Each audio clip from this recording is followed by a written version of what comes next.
আওয়ামী লীগের অংশগ্রহণ নিয়ে আপনাদের ভাবনা কি? আমরা মনে করি যে ধরনের গণহত্যা বাংলাদেশে আওয়ামী লীগ দলীয়ভাবে সংগঠিত করেছে এবং আপনারা দেখেছেন যে জাতিসংঘের যে মানবাধিকার রিপোর্ট এসেছে, আন্তর্জাতিকভাবে এই গণহত্যা যে আওয়ামী লীগ ঘটিয়েছে তা স্বীকৃত এবং ডকুমেন্টেড। সেই জায়গা থেকে পুরো পৃথিবীতে এরকম গণহত্যাকারী ফ্যাসিস্টদের যেই নজির, আওয়ামী লীগেরও সেরকম অবস্থায় হওয়া উচিত। আমরা তো ইউরোপের দেশগুলোকে ডেমোক্রেসির দিক থেকে অনেক এগিয়ে রাখি বা মডেল হিসেবে দেখি।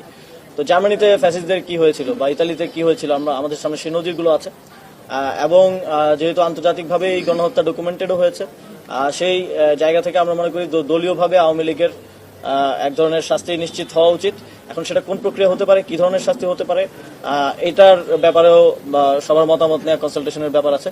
আশা করি তারপরে একটা সিদ্ধান্ত সরকার আসবে। স্থানীয় সরকার নির্বাচনে যদি তারা বিক্ষিপ্তভাবে অংশগ্রহণ করে তাহলে সরকারের অবস্থান কি হবে? সেই ক্ষেত্রে আইন শৃঙ্খলা তো আরো অবনতি করতে পারে। দেখুন, যারা গণহত্যার সাথে জড়িত এবং বিভিন্ন সময়ে বিগত ফ্যাসিবাদের সময়ে জনগণের বিরুদ্ধে বিভিন্ন ধরনের কার্যক্রমে জড়িত ছিল, তাদের অধিকাংশই তো এখন পলাতক অবস্থায় আছে এবং গণহত্যার সাথে যারা জড়িত তাদের ব্যাপারে মামলা আছে বিধায় তারা পলাতক অথবা জেলখানায় রয়েছে।